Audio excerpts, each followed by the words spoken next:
Welcome to the China Desk Podcast, presented by the Federal Newswire, with your host, Steve Yates. Welcome to the China Desk Podcast, episode 41. I'm your host, Steve Yates, Senior Fellow at the America First Policy Institute and Chair of the China Policy Initiative. To our audience, for whom we are most grateful, viewers can watch the China Desk on YouTube or subscribe to hear all our interviews on Apple, Google, Spotify, and most other podcast providers. We welcome you to check out our website and show archive at ChinaDeskPodcast.com, and you can always access our information at thefederalnewswire.com as well. My guest today is Sulmaan Wasif Khan. Professor Khan is Denison Chair in History and International Relations at the Fletcher School, Tufts University. He's author of The Struggle for Taiwan, A History of America, China, and the Island Caught Between, and his previous book, Haunted by Chaos, and Muslim, Trader, Nomad, Spy. That was kind of a provocative title in and of itself. Topic for another day. Today, we're going to take a special deep dive into the just released Struggle for Taiwan. And that, I think, is a massively important contribution to academia and also foundational work for policymakers in the U.S. and beyond. That book provides a comprehensive history of the triangular relationship between the United States, China, and Taiwan over the past 8 decades, beginning in 1943 and spanning up to the present day. Khan explores America's ambivalent commitment to Taiwan's defense, China's bitterness over the separation, and Taiwan's impressive transformation to a flourishing democracy. He offers a corrective to the traditional, simplistic framing of the conflict of the U.S. versus China, or capitulation versus war, which overlooks the crucial role played by Taiwan itself. Instead, he presents a new vision of Taiwan, revealing it as a fully independent actor in its own right, with its own ambitions and motivations. So with that backgrounder into the book sleeve kind of introduction, Sulmaan, welcome to the China Desk. Let's jump in. Thanks for having me, Steve. Looking forward to this. Well, as I mentioned in the pre-show, all of our guests / victims, we like to try to talk a little bit about some of your formative experiences in life that led you to what you do now. Our most favorite form of this question to elicit your life journey is, so when you were in elementary school and teachers or mentors asked, what do you want to do when you grow up? Did you say, I want to be a professor at Tufts University and write books about these kinds of topics?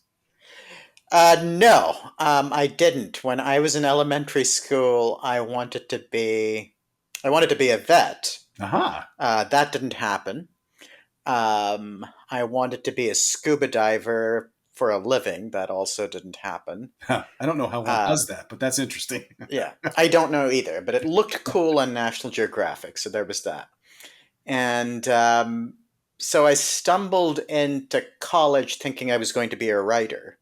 And I was going to major in comparative literature, but took a history class called Studies in Grand Strategy.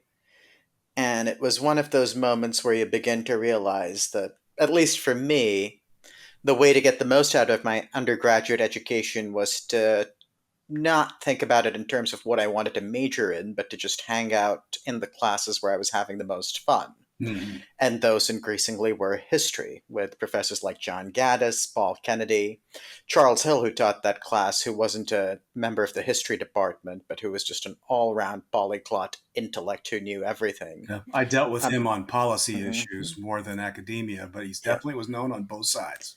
He was known on both sides, and he was just a magnificent teacher in the time he would take and the range of references he could bring to bear to a conversation. So it was just a delightful experience all around, and majoring in history happened to be something one just stumbled into. And then I went off to China, and the Foreign Ministry archives had just opened up, and John Gaddis said, well, why don't you go take a look? And one thing led to another, and before I knew it, I was using journalism to feed an archive habit, and said, okay, well, in that case, you should probably go to graduate school. So I went to graduate school, and here I am. Still not quite sure how it all happened, but here we are. And you may not be sure what you're going to do when you grow up, but I still don't know. So when you launched off in the direction of China, did you have language or history background? How did you at that time jump into those archives? So Yale, when I was an undergrad, was good about saying, here's money to go do something crazy with your summer.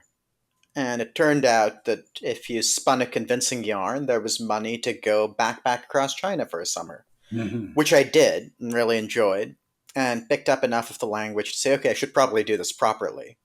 So went back to do it properly, and that's when the archival stuff started happening too. Mm-hmm.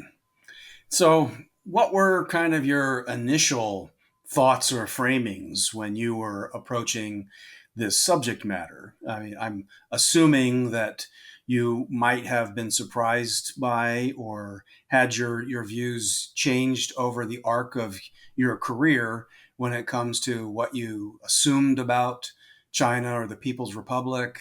But when you were starting out, what was kind of the frame you had jumping into this at that time?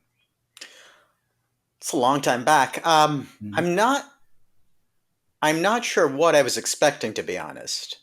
I just wanted to go adventure through it. Mm-hmm. Um, Lots of bus rides, lots of conversations on buses. In terms of assumptions on this subject matter,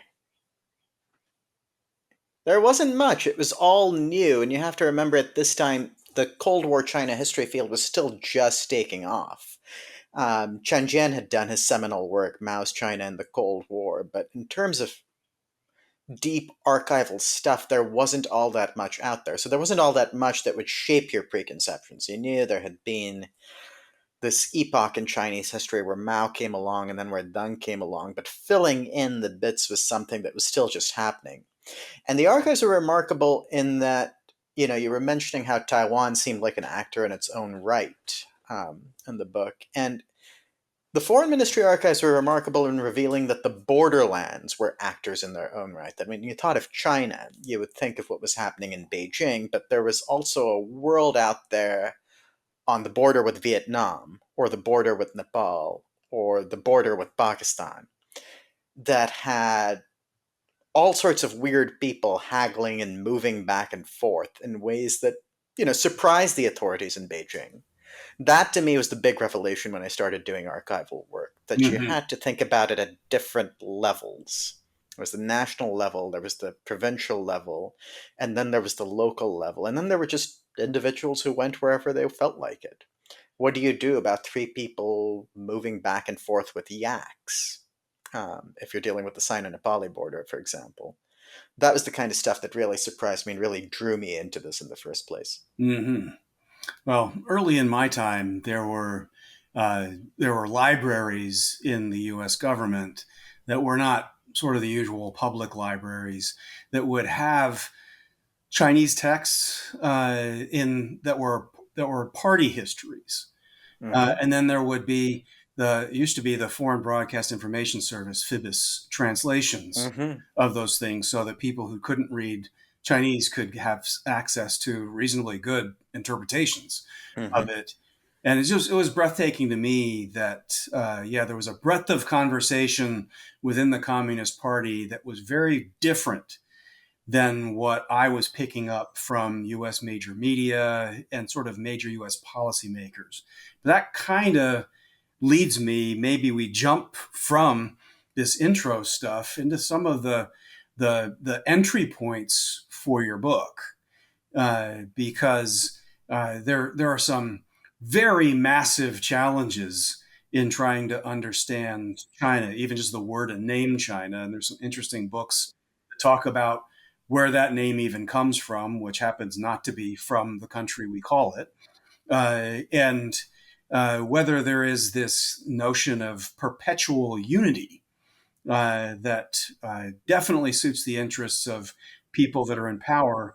But I'd say that probably the dominant impression I got from especially the first chapter of your book is making very, very clear a truth that I think is missed by most, that this notion of what Taiwan was and how it fit within traditional China, whatever that was, and what the definitions of these things were by the nationalist or KMT and the Chinese Communist Party.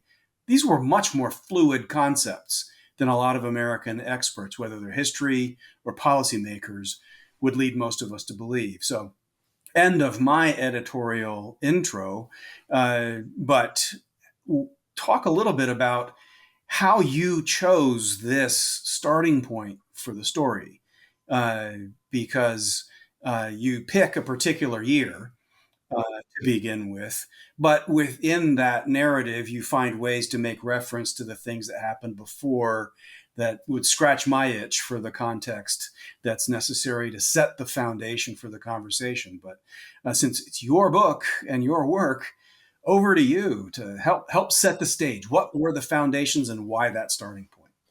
So the year you're referring to is 1943, which is the Cairo Declaration, which quote unquote restores Taiwan to the Republic of China. And so that seemed to be a logical starting point for here is America's involvement with this particular story and the foundation of the idea you were just mentioning, that Taiwan is in some sense a part of China. But of course, if I parachute you right into 1943 without the context, 1943 doesn't make much sense. So going back earlier and saying where was Taiwan and what was it seemed important. It's an island, give or take 100 miles off the coast of China. Before 1943, and certainly before the Qing dynasty came along, its own weird thing, a maritime way station, if you would, between East and Southeast Asia. And it's only in the 1600s, 1644, the Manchus come conquer China. That's the other thing that people take for granted, that China has always been China. But China, of course, has had conquest dynasties rule over it, too. And the Qing Empire is what sweeps down, incorporates China, and then incorporates Taiwan in 1683. So when Taiwan and China are first joined under one polity, it's the Qing Empire. It's not China, and that was important to remember. The dismantlement of the Qing Empire comes along with the cession of Taiwan in perpetuity, it's thought at the time in 1895, to Japan. So when in 1943, FDR and Chiang Kai-shek are talking about restoring Taiwan to the Republic of China, there's a lot of context missed, and that missing context is going to be crucial in the way Taiwanese respond to their eventual retrocession to the Republic of China. Well, I think that is actually one of the dominant themes that does come through in your work. If you just use those two words, context missed, because every president that has touched this issue has missed context, every single one. And to an extent, they can be excused, but only to an extent, because the players in this game were trying to color over some of that context for their own purposes. Exactly. So I mean, that I think, even in just the starting point, I think that was a very, very interesting choice, because I've dealt with other people who go back hundreds of years. They pick the 1895 Treaty of Shimonoseki. And I do think that Japanese era is formative in trying to absolutely Taiwan. Yeah, you want to understand why certain generations of Taiwanese are still comfortable in Japanese. That's where you have to go back to. You want to understand why there were tensions post 45 when the nationalists take over Taiwan. That notion of we have a way of doing things on this island that you don't really get. There's a different world these two players are coming from, and that's going to shape a lot of the tension and the eventual formation of a police state on Taiwan. Absolutely. So in this early era, and on this theme of context missed, context which is in your book, by the way, what are, in your assessment, kind of the most important elements, aside from this history and foundational stuff, but when you pick up on Cairo, and you're moving forward in that initial era that kind of set the first tone in what was going to be America's policy towards Taiwan, but also within the context of America's policy towards China. what would you kind of point to as kind of the key elements that were missed at the time? What was interesting to me about going through this was that policy was very often a bunch of knee jerk reactions. It's almost like it was going on autopilot. It's also interesting that there are certain hints at better policy missed. So George Kerr, George Kennan, both at one point or another say, maybe Taiwan should have self-determination, which is you'd think if that had happened before 1950, we wouldn't be having this conversation right now. Correct. American policy towards China at this point is being tied to Chiang Kai-shek, not wanting to remain tied to Chiang Kai-shek, and George Marshall making the crucial decision that the United States was not going to intervene militarily on Chiang Kai-shek's behalf. Key point. Which means that when the communists under Mao conquer most of China and Jiang is beaten back to Taiwan, the betting money would have been before the Korean War that sooner or later, this was it. Taiwan was going to be a part of China, whether one liked it or not. Unless one went with the Kennan idea of self-determination for Taiwan, which nobody seems to have much appetite for. Kennan himself walks that memo back. But it's the Korean War, which is an accidental war in many ways, that really sets the tone for what happens going forward, because that's when Harry Truman sends the Seventh Fleet to the Taiwan Strait, solidifies the separation between China and Taiwan, and gives us the origins of the problem that lives with us to this day. Yeah. Well, there are two pieces of that history that when I was going through your book that just really resonated with me. One was there seemed to be this over personification of Chiang Kai-shek on one hand, and we then overly systematized the way we were looking at China. And so what ended up happening is we treated the People's Republic a certain way under our policy because it was in the context of communism and the Cold War. And it had less to do with the personalities of Mao, whatever his campaigns were inside the country. Didn't really have anything to do with what the Communist Party was even seeking in those times. But when it came to Taiwan, it was almost all through the very personalized lens of Chiang Kai-shek. And that just seemed to be an interesting imbalance and probably an early sign of misstep in Americans thinking through what their real options may have been. So I actually think that memo on self-determination was basically an historic opportunity missed. If there had been a way to disentangle from Chiang Kai-shek and the KMT, support self-determination for Taiwan, at the time, given relative power imbalance, not at all clear the PRC would have considered Taiwan to be that important.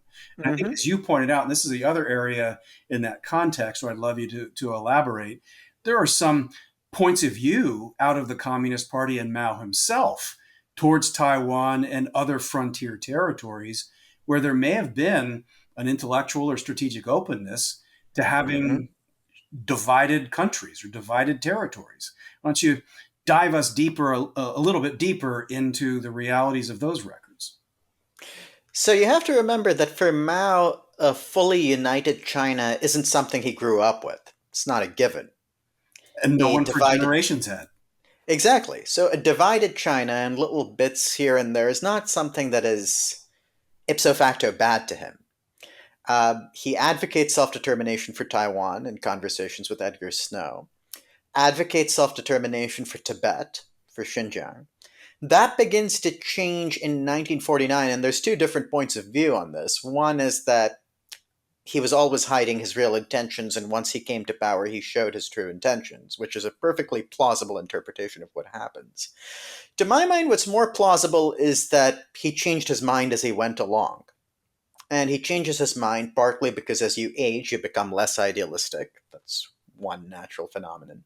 But the other thing that happens is the communists start seeing the frontier regions as places where the United States is using local actors to undermine the strength of the PRC. And so self-determination in 1949 is not as attractive as it was even a decade before. With some justification, I might add. There were American plans to use those places in various ways. And the other thing that happens with respect to Taiwan is that Chiang Kai shek's removal there means that there is an alternative head honcho for China, and one whom Mao has come more and more to identify as a personal enemy. So at the beginning of the Civil War, it almost seemed as if two Chinas would have been a possibility. You get to the end of it, there's been enough bad blood, enough bloodshed, enough violence that that's no longer on the cards, and nothing but the complete extermination of Jiang and his regime would really seem to satisfy Mao. And that's where Taiwan comes to be seen as something that the PRC has to take. And that solidified over the course of the 50s when a barrage of propaganda, Mao, as I was looking through this, comes across as the populist extraordinaire. Rules by campaign, rules by personal campaign, rules by moral campaign, and infuses the quest to quote unquote liberate Taiwan in the souls of the people he governs. That's what makes a huge difference. And that's where China almost convinces itself that it has to take Taiwan. Yeah.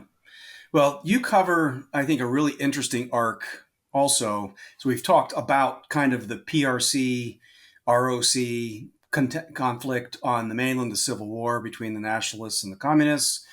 That moves across the Taiwan Strait at an important time in history. And I think you did a decent job in the book talking about how that was perceived in Taiwan, which I remember when I served in the Bush administration, almost all of the officials who were fairly familiar with U.S.-Taiwan relations didn't really have the feel for what the independence movement in Taiwan was. What were they really trying to declare independence from? And yours is kind of the first book I've come across where it makes it very, very clear what this was really about and put that in context. So help share a little bit about how Chiang Kai-shek's move to Taiwan was perceived in Taiwan and what's been missed by and large by the expert community about the strategic importance of that. It's one of those things that goes back to what we were talking about at the beginning. The local level gets missed in a lot of this. That's the context that goes missing in a lot of this analysis. And to understand what Chiang Kai shek did, it helps to use the term settler colonialism. If you look at the population movements, if you look at the way rule was enforced, Chiang Kai shek takes a bunch of people from China, transplants them to Taiwan, and says, here's how you're all going to live now. And you basically have a bunch of people without any say in their government being told you are now part of China, that this state doesn't rule in reality, but claims to rule, whether you like it or not. And if you don't like it, you're going to be incarcerated or executed. It's pretty natural under those circumstances that an independence movement would flourish. Mm-hmm. And you have Taiwanese hiding out across the globe saying, someday we're going to be independent. And when Nixon and Kissinger go to China, one of the things the Chinese are very insistent on is no independent Taiwan. No one China, one Taiwan. And the reason for that is they're aware of this independence movement. And it's an independence movement that draws, A, from a sense that Taiwanese history was different from the history that, you were talking about earlier and from the one we've been told, but also that draws strength from persecution. Mm-hmm. You can't keep incarcerating people without expecting them to, at some level, turn against you. So the independence movement that emerges, and that I think is in some ways the progenitor to the politics of Taiwan today, is one that sees Taiwan as distinct from China, and that means distinct from Chiang Kai-shek too. Mm-hmm. The KMT under Chiang Kai-shek is exactly what they're declaring independence from. I think that is a major missed point, that it was really seeking to throw off Chiang Kai-shek, that they didn't really feel like they were a part of China. And even under Chiang Kai-shek, they were not under what most people considered to be China. And so it was really throwing off what in Mandarin they'd call Walai Zhengquan, which is outside authority. And if you look at ROC archives, what's fascinating is how obsessed the KMT is with the Taiwan independence Yeah. movement. This is dangerous to them. Yeah. And they frame it in those terms in no uncertain language. Well, when you know you're wrong, you can kind of, You double down. you know what to watch out for. But you know who you've harmed. Mm-hmm. So I think those are actually a couple of really, really big context setters that shockingly to me bedeviled very high-ranking Americans, but also organizations around the world. Now, let's sort of transition from this into how the world is perceiving this and dealing with this, and how this narrative didn't just take place in a U.S.-China context or presidents trying to deal with Chiang Kai-shek alone.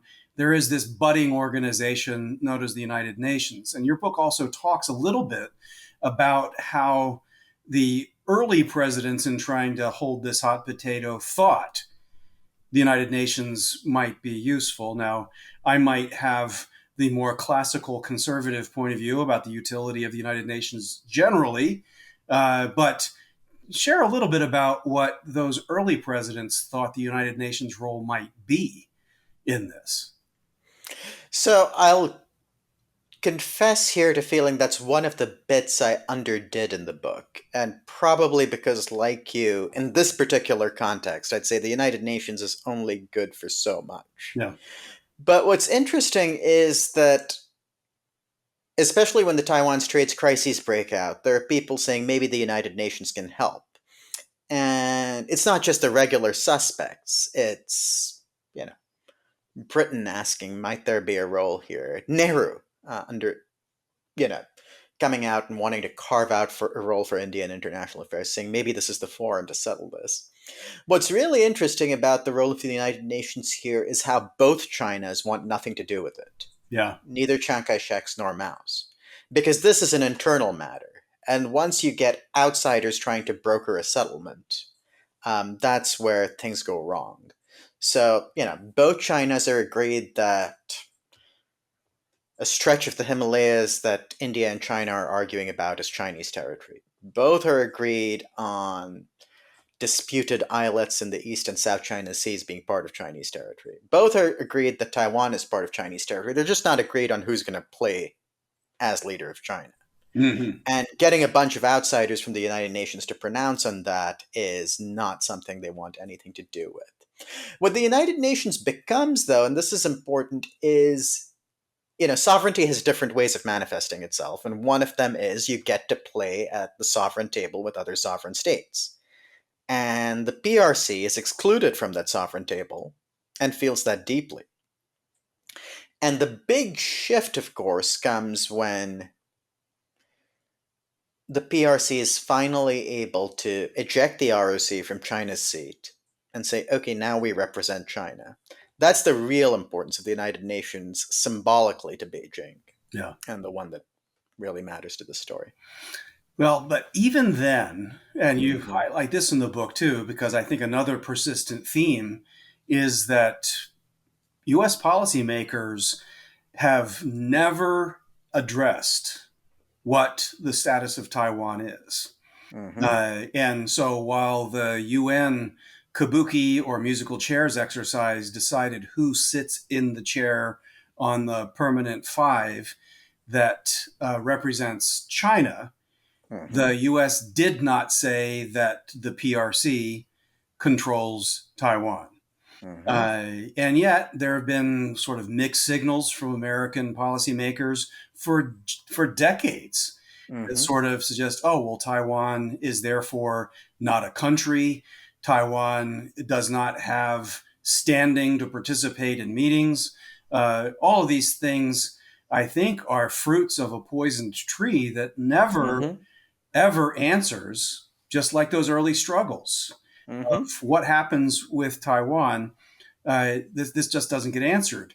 And so the arc of that narrative from Cairo up into our current time maybe shed some light on what that arc looks like and why. Why didn't the United States at several of these historic moments of opportunity just say, well, we're the superpower, and this is how we're going to deal with these territories. Instead, we seem to be led by the nose by Chiang Kai-shek in many ways Yeah. into this very awkward and clunky policy. Hmm. So pre 71, you nailed exactly what the problem is. We're being led by Chiang Kai shek, and you really have to ask what's the point of being a superpower at some point? You know, superpowers do get led around by client states. And it's not just the United States and the Republic of China. If you think of the Soviets and the Cubans, for example, or the Soviets in China, if you want to think of China as a client state early on, these things happen. But it's 71 onwards that's interesting because the foundation for the understanding between China and the United States that Nixon and Kissinger bring about is based on the idea that sooner or later basic evolution, to use Kissinger's phrase, is going to take place. And basic evolution, if you're a scholar of great power politics and looking at it at this moment, yeah, does look like Taiwan's going to become part of China because the Taiwan independence movement is not something that Kissinger or Nixon have particular sympathy with. Or Um, experience with. or experience with. They've got some sense of it being a thing. Zhou Enlai brings it up with Kissinger and says, Peng Mingmin is hiding out in the United States. How is this allowed to happen? Here's a Taiwan independence activist. We don't want this happening. And Kissinger is saying, well, we'll try not to let it happen again. Can't, persecute him now that he's there, but there's limits to what we can do, but we won't encourage it. No sympathy for it, no knowledge of it. This is about great power politics. And if you look at it in 71, it's comprehensible, right? It's not something someone with local knowledge might necessarily have advocated, but in terms of the bigger geopolitical picture, yeah, this is the way to play it. And sympathy for Chiang Kai shek's regime is not something that's going to obtain. All the way to democratization, really, under Li Denghui, which is where I would date it. It's difficult to excite much sympathy for the regime in Taipei. The thing about American policymakers is they don't deal outside governments for obvious reasons, right? This is what Taipei has officially told us. There's this whole nefarious movement going on underneath. What do we want to do with it? Government's not well adapted to dealing with that sort of thing. It can deal with an official representative, some random people trafficking literature from Japan to Taiwan and back. That's much harder. And that's what explains these poison fruits that we're talking about. Well, so let's pick up with democratization and coming up into the current era. That was not something that was inevitable, and I think in your work you sort of hint at this wasn't really anticipated by the Nixon, Kissinger, and their followers that would succeed them in government. That we could all have theories of what catalytic events went in that direction. But why don't you talk a little bit about how the context this came out of and what did it do to the geostrategic framework of the U.S. thinking about Taiwan? So I think when you said it's not inevitable, that's really an important point because most people would say once the United States had withdrawn support from the Chiang Kai shek regime, this was on the cards. And that's not true. People can do stupid things. There's no guaranteeing that the authorities on Taiwan would not have continued to try to do stupid things for a really long time. When you're asking about what the catalytic events were, some people would place it at Jiang San Jiang Jingguo, who had, as spy chief, been probably the most formidable opponent the Taiwan independence movement had faced, responsible for the incarcerations and executions we were talking about. In power, Jingguo seems a little like the Nikita Khrushchev of Taiwan, to my mind. Wants to do the right thing, but is held back by his own worst instincts. Let's have some elections. but I don't like the results too much, so let's postpone them. Let's allow an opposition party, but there's only so far we can go with that. And leaves a very clouded, very confused government in his wake. You could date democratization to that. I think that would be hard for the simple reason that it's not a democracy at that point. And when Jiang Jingguo dies, it's not clear that it's going to become a democracy. What makes the difference, to my mind, is the man who he picks to be his vice president and who's eventually going to really lead to Taiwan's democratization, and that's Li Denghui. Um, Li Denghui is crafty, probably the most important thing, and manages to persuade these KMT officials who've held on to power forever that it's time for them to retire. Holds a national affairs conference broadening the scope of political participation in the island and says, you know what, there's going to be free and fair elections for offices. It's really extraordinary when you think about it that someone would say, here's what's going to happen. We're going to have democratic elections. And not just democratic elections for all offices other than mine. My office, the presidency, is going to be up for free and fair elections too. That is a really remarkable move. Most people have a hard time giving power up or taking the risk of giving power up. Li is willing to take that risk. There's a couple of other things he's willing to do. He's native Taiwanese. Grew up under the Japanese colonial era, comfortable in reading Japanese, had a lot of political support in Japan. And what he does very cleverly is to craft a civic nationalism. He says, you know, we've been riven by these arguments about where our ancestors came from. Are you from the mainland? Are you from Taiwan? It's all nonsense. We're not having these conversations anymore. If you love Taiwan, if you love freedom, if you love democracy, you're Taiwanese. And if that's what you love, then vote for me.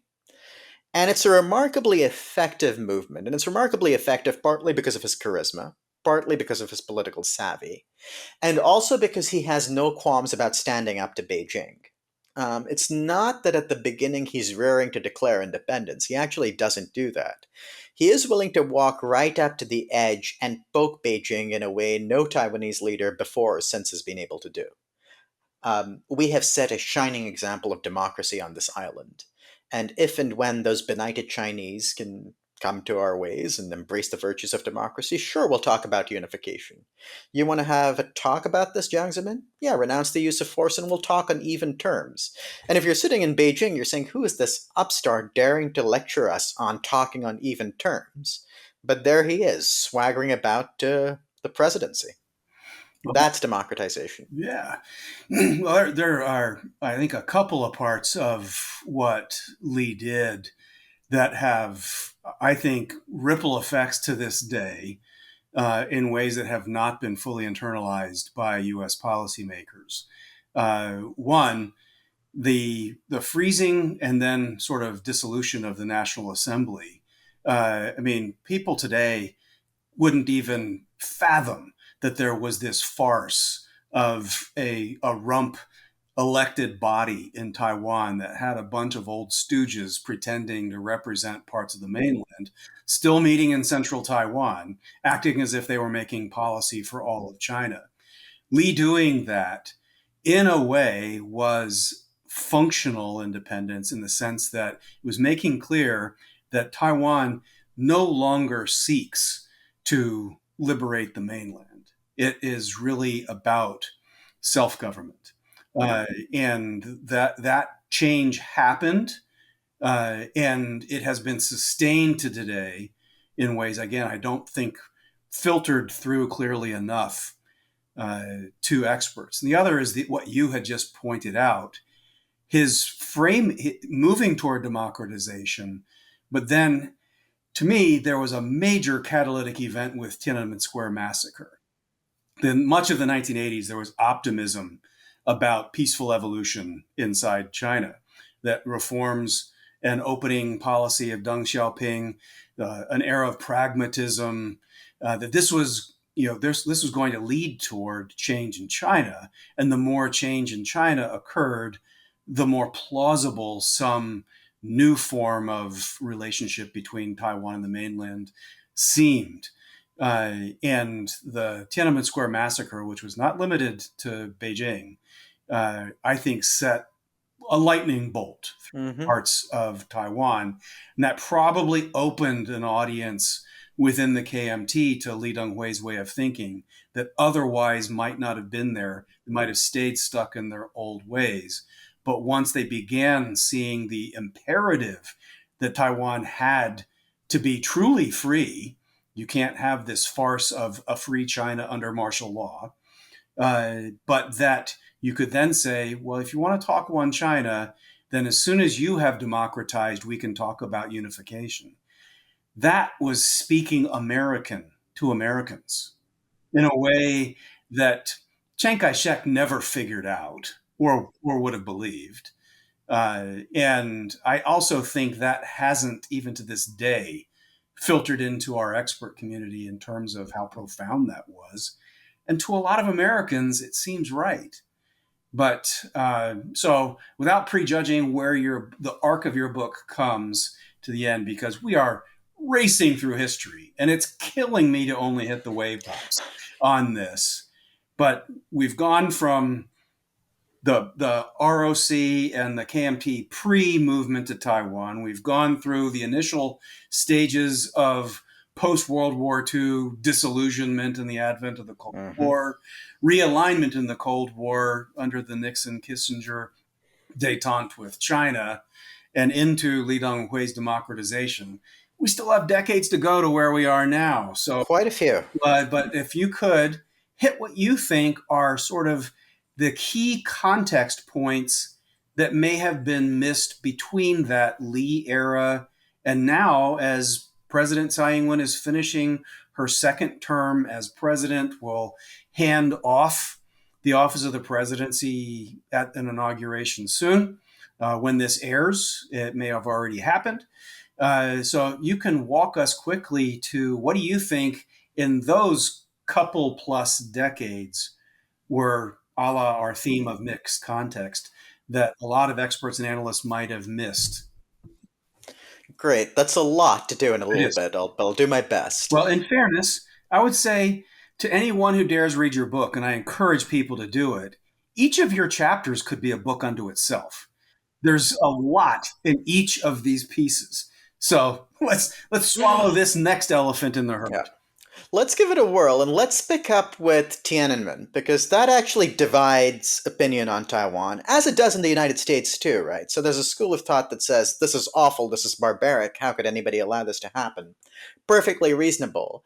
There's also a bunch of Taiwanese business people saying, this is a great business opportunity, with other people clapping sanctions, let's get in and get rich, which also happens. And Taiwan, like any democracy, has a panoply of opinions on how to relate to China too.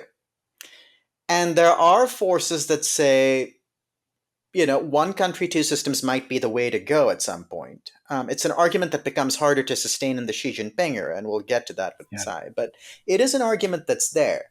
And if you look at the first peaceful transition of power from party to party, KMT to the DPP under Chen Shui-bian, one of the interesting things is that the DPP is actually, at least at the outset, more favorable to trade with China than Li Denghui was. We tend to forget that the KMT under Li was a different party from the one it was under Ma Ying-jeou, which is a different party from the one it is today. Yeah. So that's one point to remember, that there is a panoply of opinions, and that there's going to be this, not a love-hate relationship, but a waxing and waning of how close we want to be to China that takes place.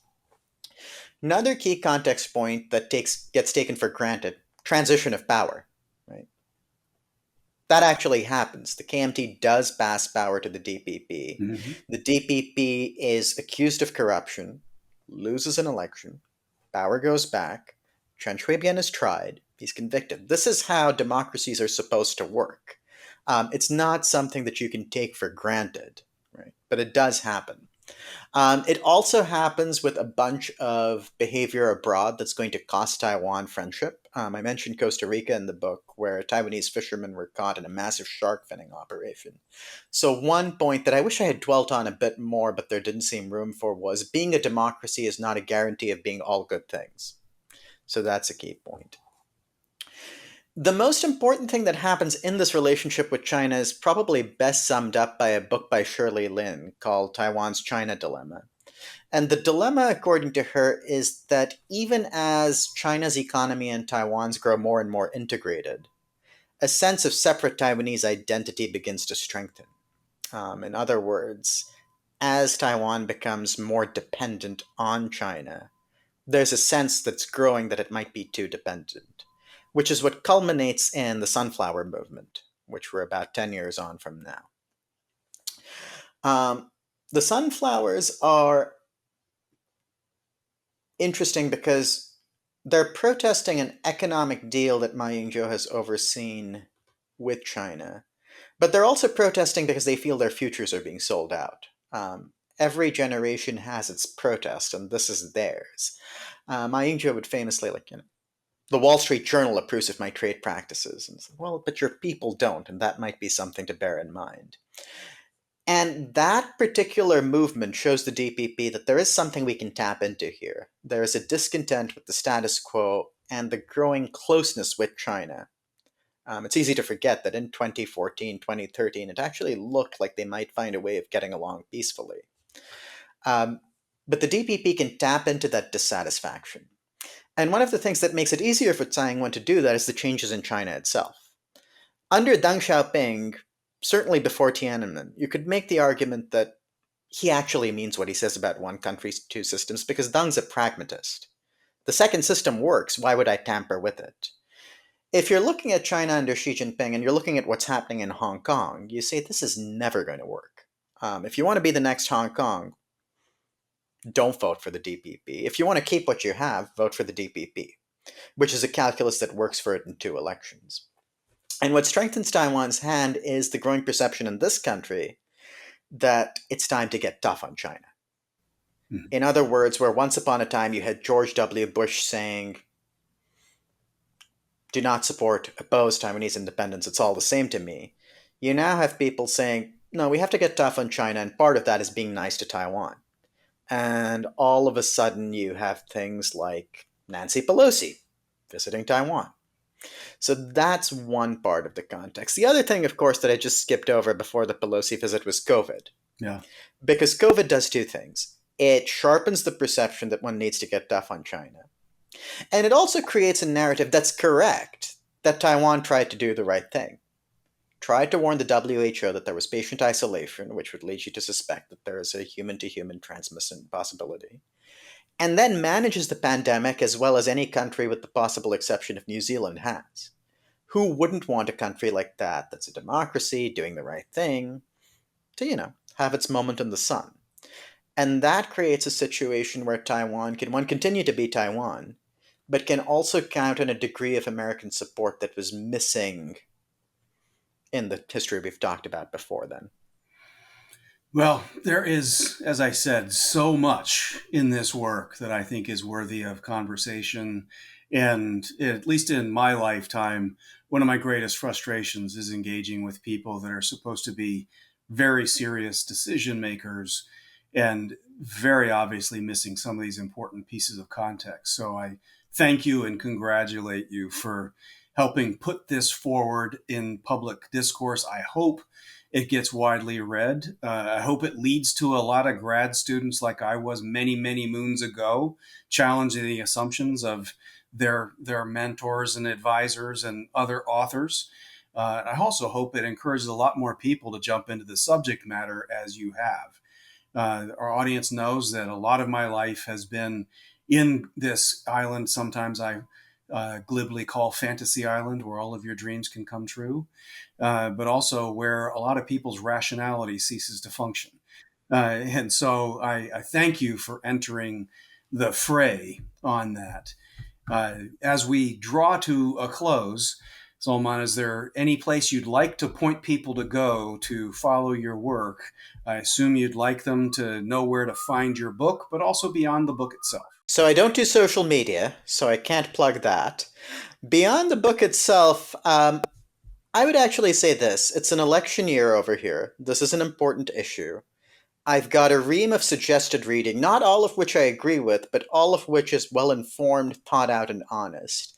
I mentioned Shirley Lin's book, but Lin Xiaoting's work is foundational over here. Shelley Rigger has done fantastic stuff. Tonio Andrade has done fantastic stuff. I'd say if you care about this issue, if you care about any issue in an election year, take the time to read deeply and learn. That's my plug. Well, I agree with that. I especially challenge people to dive into the first chapter of your book, which, as I say, could be a book unto itself. But I think therein lies some ideas, facts, historical realities that really might shake what you thought you knew about all of these things. And certainly things that the current leadership of China would wish you didn't know about some of their claims. So a fun intellectual challenge there. But for our audience, if you have enjoyed today's China Desk conversation, please tell your friends, consider subscribing, and give a visit to ChinaDeskPodcast.com. Thank you for joining, and a special thank you to Sulmaan Wasif Khan for sharing his perspective. Until next time, I'm Steve Yates, your host here at the China Desk. Thank you for listening to the China Desk podcast, presented by the Federal Newswire and hosted by Steve Yates. Check out the Federal Newswire's family of websites, as well as their social media stream.